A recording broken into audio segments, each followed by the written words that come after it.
somebody listening to this get this dog out of the studio?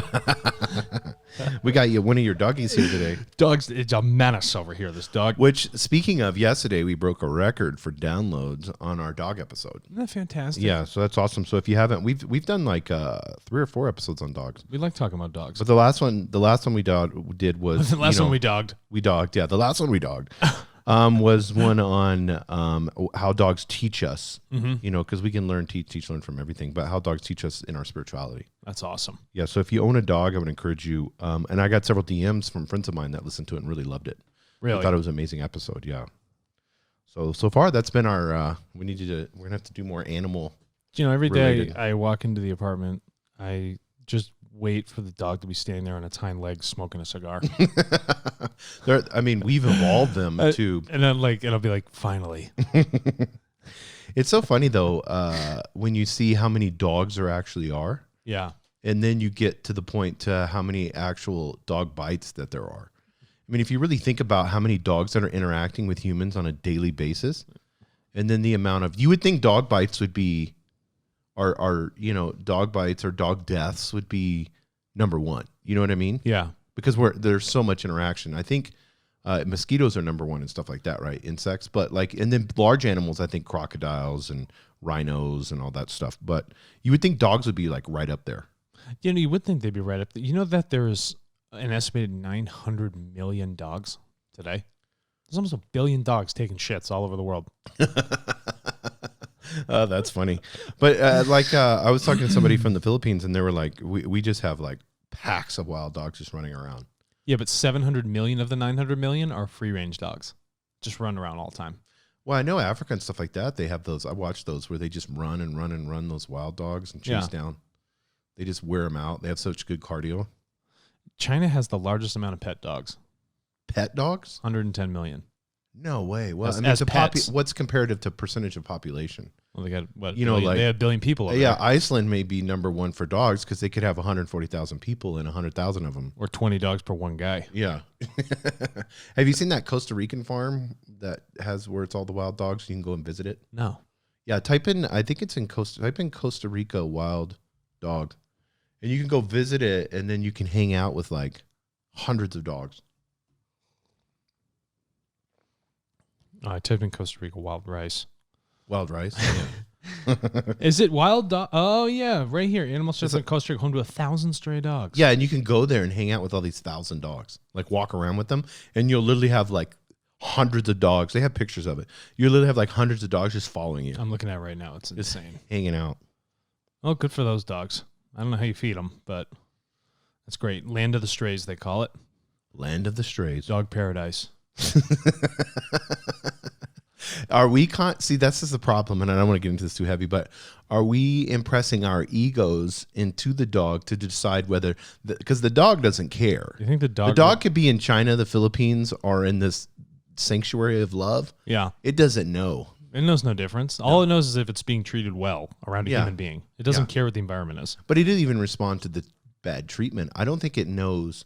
I don't think it has the comprehension of differentiate bad or good. All it knows is that there's an emotional charge with an action that it recognizes through pattern. Mm-hmm. So if it gives it some sort of emotional charge, there's thinking, there's feeling, and then there's emotion, right? So thinking and emotion leads to feeling. Mm-hmm. I don't know why I counted like that. I've never done that before in my life. So when you think, thinking and emotion leads to feeling. So the dog doesn't really have feelings. It just has emotion plus the behavioral pattern of like, okay, I got hit here. My owner's kicking me. You know, they scream at me and it creates an emotional charge, but it's not, it doesn't have the conscious thought of a feeling to think back to past events. It's just like, it recognizes the biological charge of fear. But it's like, like your dog was coming up to me trying to get me to throw the ball. Yeah. But right now it does not remember that. Because I read a whole thing. The dogs know patterns. Yeah. Not like they can't remember emotional. Like it can't come here and say, "Oh, Jason didn't throw the ball to me. I'm pissed off at him." It just knows that if it came to me in percentages, most of the time I threw the ball. Yeah. Then she would know. Oh, okay, I'm going to come back to. Like when I was reading this book, it was really interesting. They're like, "Well, how do they know when I come home?" Well, dogs can really pay. This neuroscientist did a whole book on it, and it's very interesting. Dogs pay close attention to fine details. So, like, it can even see the shadow of a chair, like a sundial, and know when that shadow, it'll associate that pattern with you coming home. That's funny. So, in the morning, they know when the sun's about to crest over the mountain here because they'll look for the light coming through for reflections. So they will actually sit there and wait every single time perfectly before sunrise. Because they know there's going to be an action, like you're going to take them outside or something. Oh, precisely correct. Or give them a treat. They know that if I'm putting on a specific type of shoe, that it's time for them to go hang out in their crate. Right. Because I'm going to go rock climbing. Well, it's like, I mean, you and I know Pavel, like he has 3 dogs, and he gives every time, whether he leaves and then he comes back home, whether he goes to the store or whatever, he always gives him a treat when he comes back home. And so they're so excited when he pops through the door. Yeah. But they're associating, I'm getting a treat. They don't really care about him. Yeah. I mean, he doesn't really, he's disassociated with the dogs. I mean, I've seen dogs will love you and stuff. They'll remember that they remember, like if I see Zoe occasionally, let's say I see her, but when I went to the dog park the other day, she freaks out. Like, I was super excited. And you see that on, like, they'll have videos and stuff. So they're associating, like, there's this person that, like you said, that has a pattern of their emotion is like, you know, I've been treated well. Yeah. You know, or this person's throws the ball, because I always throw the ball and exercise. But it's like almost like a, I don't want to use the word selfish. What would you say? Like, it's my well-being. Yeah. Like, I associate Alex as my owner because he creates a well-being for me. But even dogs that are abused, they'll stick with their owner. They'll stick with the owner. They'll even defend their owner. Yeah. And, you know, it's funny. Amanda always asks, she's like, why didn't you feed the dogs? I'm like, well, I don't want to give it to them right now. They're always expecting. You know what I mean? Oh, yeah. I like to keep the dog a little confused. It enhances its pattern recognition. I force it to look for. They always think I'm going down a certain walking path. I take a totally random path. Well, that's good for them because, like, those dog puzzles you can buy on Amazon. Yeah. And you put a treat inside and they have to figure it out. Yeah. They said that because they have different levels, 1, 2, 3, 4. They said that a dog puzzle will wear them out just like a 45-minute walk. Well, that's great because it's the mental. I got to tell you, if I take the same walk, the dog's bored in the first 5 minutes. Yeah. Bored, and then it's impossible to walk the dog. I mean, I have 2 cattle dogs. Right. So high energy. Yeah, high energy. They need just ridiculous amount of input. And anyway. Yeah, no, I love that. I don't know what Carl Jung has to say about the dogs. Yeah, I wonder if he said anything about dogs. That would be interesting, yeah. So let's go into our part 3 here, Jung. The Undiscovered Self book. Yeah. We can see an amazing picture that we talked about earlier. This is the book that we're... What is it with pipe smoking? He's got it right here, every too. picture of him, he's smoking a pipe. What is it with he pipe just loved smoking tobacco. and, like, intellectuals?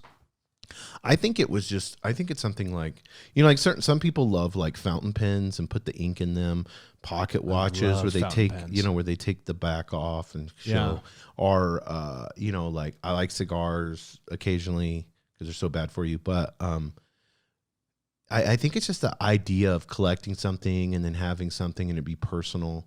You know, and it's like a time to reflect. Like, I imagine that's when he did his best thinking, when he was smoking his pipe, probably looking out. Because you know what it is almost akin to for me is that when you're smoking the pipe, it's like driving a car. You've done it so many times. Do you think it's meditative? That's what I was about to get into. Like, when I'm driving the car, and this sounds terrible, but I'm like, holy shit, I don't even remember how I got here. I know I was aware through the driving. Yeah, you can be aware. Yeah. Like subconsciously aware where I just operate the car, but I'm actually doing thinking. It's like a quiet time for me. That would be interesting, the difference between, like, having a Tesla drive you.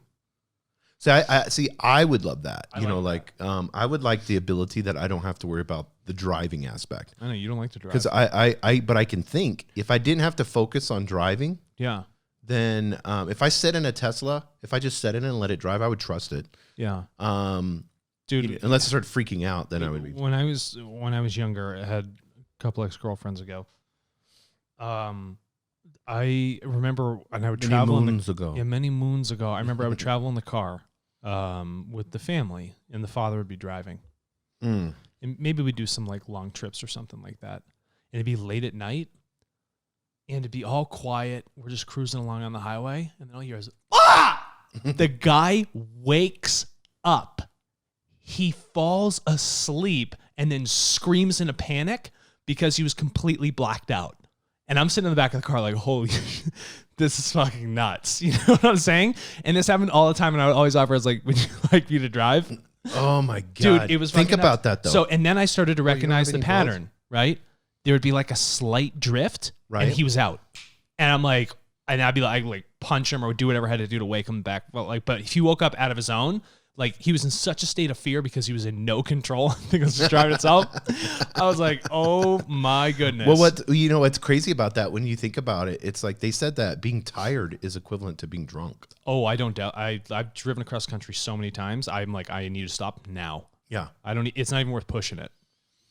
I know it's bad for you, but usually if I'm driving and I'm doing that, because I like to push once I get going on, because I want to like get done. Yeah, yeah. You know, I'll stop, go to a minute market, you know, go to the restroom, put cold water on my face, and then drink an energy drink, and then I'm usually fine. Yeah, it like jazzes me up. Yeah, and then I'm like, or coffee or something with caffeine in it, and then I'm like, dun da da, put a podcast in, I'm gone. 3 hours? No, I can do that. I do 15-hour stints. But then people, if I have someone with me. Yeah. Is the worst because then they're interrupting me because they're bored, so they're interrupting my podcast. Amanda and I sit in silence. Yeah. See, that's awesome. People are like, "How do you do that?" I have a friend of mine, and she'll go with me on trips just for that. She'll be on her phone, and doing her thing, and then unless I bring up something, she's quiet, and I'm like, "It's great, It's great." And then she doesn't mind me listening to my podcast. Yeah, it's great. It's like, yeah, because she'll put headphones in. The only time the dog is annoying in the car is when it sees a cow. Oh, we're cattle dogs. Yeah, that's it. You're going. That's their nature. They go fucking bananas when they see a cow. I'm gonna move. We're 12 minutes off base here. No. The undiscovered self. I'm gonna move into this direction. Yeah. Okay. Move. So the dog knows what cattle is because of its evolutionary tendencies. It has no self-awareness. It just knows this evolutionary instinct inside of himself. Here's a job to say, you know. And whenever we look at spirit and ego and evolution, this is really interesting. Whenever you look at spirit and ego and we look at these so evolution is to procreate. That's why we love sex so much. Our body like turns around and says yes. In a material evolutive sense. Yes, in a material evolutive sense. So now we have a choice. Mm-hmm. We could go off ego, like your hairdresser, that guy that was trying to flirt with your hairdresser. Gosh, it was terrible to watch. But he's doing a mating pattern. Yeah, but it wasn't even a good peacock. You know what I mean? But you have a choice. So in that we could have, I have this desire, this egoic desire in me to have sex and conquer women. So I'm going to go through our men, whatever it may be. And I'm going to go through and I'm going to selfishly, with no regard for the other person, conquer these people. Because the ego is just for you. Or I can look at it in a spirit way and say that this person is human, and whenever we have sex, it creates. I mean, they've proven it. Your mitochondria, mixes forever. Yeah. So it's a pretty big deal. So and so to cheapen it is, that's something that I've talked to several people about that, and it's like, yeah, just make sure when you're being intentional. Yeah. I would never say, no, this is bad or good, or you need to be monogamous or whatever. Recognize the intention. Yes. Yeah. Mm-hmm. But do you see what I'm saying? Like this intention of, and I think majority of us, and I'm saying us, majority of us do things in this egoic way, and it limits the wisdom and knowledge that we have, because we're based, like we talked about yesterday, we're based off of this from when I was 0 to, which I love, because I think it's the Chinese that do that. What? They say you're 0. We say we're 1, or we say we're 9 months. We're not. Or whatever. We're 0. We're 0. That's more accurate. That's pretty accurate. So knowledge, wisdom. Yeah. And you wrote this in the notes of this book: knowledge plus experience equals wisdom. Correct. So did I underline a quote in there that I actually brought that off of?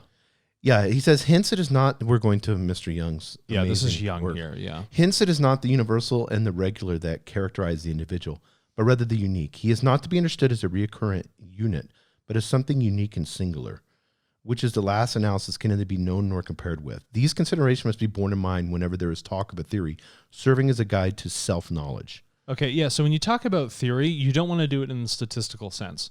So if I'm theorizing about what it means to be a human being, it's not good to actually apply some sort of statistical model or a sense of measurement. Because when you say measurement, it's an idea of ego, essentially. Mm-hmm. Like, oh, I'm going to say this human being is, 6'5" in height, but he's only 2'5" in mind. Do you see what I'm getting at here? Well, no. So let me bring it down to the level. So on Instagram, you had all these girls and guys that Hermes and Gucci belts. Yes. Started posting selfies. So statistically, there's a show of success if you're 20 something years old. So the belts are they're $300, $350 for the Perceived belt success, yeah. So now I know that statistically, I am seeing constantly these Gucci or Hermes belts. Seems to be for guys, Hermes, Gucci, belts for girls. And this was a couple years ago. So now all of a sudden they had hundreds of % surge in buying these. And then they went out of stock because they didn't anticipate this. Sure. Of course, these big brands. And so now you're looking at and saying, okay, I need to associate with this statistic for my success. Do you see what I'm saying? But here's the thing is, why do I need to associate? So this internal self-reflection, this self-knowledge that we talk about here, you don't need to experience other things in your life or have that internal reflection or be empirical, because you've taken a statistical analysis of that person has 30,000 likes because they're wearing that specific belt. Yes. So now I'm associating myself, the definition of self, with a statistical outlook on what it may be for me to get this many likes by owning this object. So now any sort of intelligence I've gathered is not applied properly with the right experience. Therefore, no wisdom is actually gained through the statistical adaptation of what it means to be a human being. Right. Instead, you have to take on the individualized aspects of self through the internal self-reflection. So if you are going to create a theory to say, well, what is it to measure a human being?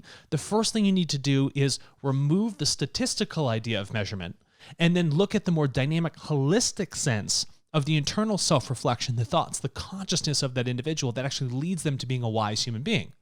Because in the aspect of being wise then can help almost from a determined standpoint of where that person might be evolutively. Yeah, and that's what he says, is there is and can be no self-knowledge based on theoretical assumptions. Yeah, and that's a theoretical assumption. Your theory is that if I own this object, that the output will be this many likes. And then from that, I feel better. It's a bad theory. It's a really bad theory. It's actually based on no fundamental truth for you because, one, you've never done it before. Two, you look at a group of people that are doing it, creating their own statistical group, removing their identity by being a part of it. Nothing is learned. Absolutely zero is learned at that point. The only people that learned was Gucci or Hermes that, we need to ride this wave, so let's get them. But what is Gucci? More belts. They are their own brand. Yeah, exactly. Yeah. They're an individual. They are individualized in that brand. Would you want to buy something that was, you think of like Old Navy. Sure. So let's do Chanel and Old Navy. Old Navy, what are you going to get when you go to Old Navy? Just bottom of the barrel stuff. Just if you need a t-shirt, you get it for $3 or whatever. Yeah, you're going to take your kids there. Because they grow so quickly. They first grow, of all. and it's cheap. And they've got cargo shorts, and your son likes to wear cargo shorts, and he's 8 years old. And I know I can get these for $5. And if he puts a hole in them, who cares? Who cares? Yeah. But if I'm buying the kid Gucci sweatpants, yeah, he's playing around the mud, I'm like, come on. Yeah, be careful. Yeah. Yeah, It's like be careful. So well, then that begs the point. It's like, why do I even give a shit about the material things? Yeah, and so he says this, at the same time, man, as a member of a species, can and must be described as a statistical unit. Otherwise, nothing general could be said about him. Yeah, so here's the dichotomy. Nothing general. Anything specific. So if you say, I want to define individuals through statistics, like we do with our modern advertising, right, through online analysis, data and stuff like that, they say, this is the individual through a statistical analysis of a generalization. But really what's going on is you can't have an individual analysis by applying general statistics to somebody. They don't match. No. It's a completely different thing. If I'm looking at the mass and aggregate, well, then there are some macro aggregate themes that I could generally speak about mankind or a larger group. But for the individual, it's inappropriate to apply a macro measure like that of statistics down to a micro measure. One, because most statistics now are not founded on creational truths or natural, empirical observations of nature. And then two, because you are an individual, and if you want to look at how you measure that, well, look at the evolutive state of that person within creation. No, that makes sense. And that's something that you can't put a statistical measure on because statistics can't deal with an infinite measure. It's infinite. Yes. Okay, so they're like, I don't know how to do it. But so it's improper to take statistics and put on an individual, but you can, in a general sense, use it for descriptive purposes. Yeah, and he says for this purpose, he has to be regarded as a comparative unit. Yes. This results as a universally valid anthropology or psychology, as the case may be, with an abstract picture of man as an average unit from which all individual features have been removed. What happens when they're average? Individual features are gone. There's no human being left. Gonzo. Well, it's like we talk about this on TCAS, Turtles, and if you guys like data, information technology, you should subscribe to that. But we talk about this all the time. You know, with machine learning, you put bad data in, garbage in, garbage out. Yeah. So immediately he's talking about psychology because that's his big thing, is saying you guys are taking this average, this collective view of man, and you're making that this fundamental, like that's why he got in arguments with Freud all the time. Yep. Because Freud's premise of man is false. I understand the sexual aspect of things, and I get that. But he applied that to everything. Yes. He said it was only the basal causal reason for everything that we do has to deal with sex. And then he applies that to the good old Jane Goodall view, which is... We're just monkeys. We're just monkeys. But that's fundamentally untrue. We're gifted, like we've said before in our previous episode, with the ability of creative thought. Nobody has that. Yeah, and Jung is saying the individual is unique. Yes. Freud is saying there are these specific patterns that we as evolved monkeys have developed. And you can take that generically all over the world. There's cultural issues, yeah, but other than that, a light plug is male, female. A rocket looks like a penis. That's all. He goes on. And I understand those from an evolutionary sense, but where's spirit? Where's soul? He disregards it. He disregards all but of that. Then, Freud, his protege is the guy that comes up with this idea with orgone energy. Yeah, exactly. Yeah. He's like, wait a minute, you've missed all the part. You've looked at the physical, but what about this? And one of the larger contentions that when you look at Freud versus Jung, Jung's like, you got to look at what's going on with the mind because the mind defines the body and the path of evolution. But instead, you're strictly saying it's environment and an external aspect that has an effect on me and the evolution and the flattening of identity by saying, I'm just statistically like the monkey. Well, in a metaphysical world, to explain love. You can't explain that. Freud can't explain that in the sense of, he could say, yeah, there's a neuroscience to it. There's a chemical process and we love each other. But there's a vibration that happens, and they just came out with that. I saw a study yesterday, where they're proving these, like physics keeps getting, more and more quantum physics they're like, okay, we proved that next. I mean, quantum physics is on that. They're on the next level in science. Yeah. Those guys are amazing. But they were talking about, how they have those, like Einstein said that there was wave patterns, and they would ripple and move back and forth. Sure. And they just proved that. Yeah. So remember when they saw the gravity wave? Yeah, exactly. Yeah. Remember I said the other day about how, extraterrestrial vehicles, they're like, if it's legit, if it's like slightly bouncing, because it's actually riding the electromagnetic gravitational waves of the Earth. Yeah, things move in waves. But I began to think of that yesterday, and I was thinking about our Jung episode, and then I was thinking about taking this view and putting it into ourselves. And I thought of a trampoline. Oh. And so when you look at a trampoline in physics, what is it doing? So it's not rigid. No, it's flexed. Right. It flexes, and you can see that in the universe. You can drop a ball on these patterns in space. So it's actually bending the fabric. Yes, yeah. So that the density of it becomes bent. So as an individual, when we're operating in with creation, a high spiritual density. Yeah, we're operating as a high. You can bend the material fabric of space. Yes. So then you actually are controlling your destiny in the material world. If that metaphor works, is that what you're getting at? Mm-hmm. Yeah. But I mean, when you think of anything high vibration, love or whatever, and you think of you operating. So let's say you're bouncing on a trampoline, and it's just static, and then now you display love. Well, now something just happened. There's a movement. Yes. And that's captured in that energy. And that right? ripples. And do you want to live in it? Do you want to launch yourself off of it? Right. That platform? But I think that explains the negative and positive polarities in our lives too. Yeah, positive up, negative down. Right. And I had a dream last night. I got to talk about my dream too. Yeah, I had pretty wild dreams last night, but I took 10 milligrams of melatonin, so yeah, it usually does that to me. But I was thinking about if there was a computer program, a machine learning that could take cause and effect and figure it out, like the cause and effect rule. Dude, I've been thinking about this for a while. And take like a small. It's like your whole life was fucked because of Your whole life was fucked because you didn't go in It to does the minute market. a regressive analysis to say you Yeah. actually should have walked over here. Yeah, or you could get like Justin Bieber. Or here's the best part. the guy that discovered him. What if Yeah. that guy was busy for that 1 hour? Oh, isn't that great? But that's to look in a historical sense. Yeah. But what if you look about it going forward? It analyzes cause and effect perfectly. It's like you actually doing this with your time right now will have a probable effect of all of these things. That you'd be like, holy crap. I need to go do that. Yeah, and I got to start moving the probabilities this way. Yeah. Dude, so my dream, you ready for this? I just want to share it in the middle of this Jung episode. We got 5 minutes left, then we'll go into another one. So, actually, it's not even a function of the dream. I'm in the dream, and I'm about to wake up. Okay? Now, as I'm coming out of the dream state, I get a flash of something that completely is abrupt to the dream and the way I was actually visualizing that dream state. It was something separate. It came up as almost like it felt like a memory. Does that make sense? Yeah. So I know the differentiation between me going back right now in this moment and reflecting on a memory and another one of actually seeing a dream state. There's different feelings, different colors, different things of that nature. I'm standing on a beach. Not just any beach. The sand is Venice Beach. No, dude, yeah, Venice Beach. With Arnold. This is with Arnold. The sand is Right. like this super white with the slightest tinge of pink to it. Okay? The ocean is like that Icelandic thermal blue-white milky color. You know what I'm talking about if you go up to the spas? Right. Okay, because it's so mineral rich. And then there's an island of trees further out, and it's green mixed with like a purple. Like the bark of the tree plus the leaves are very plum-like.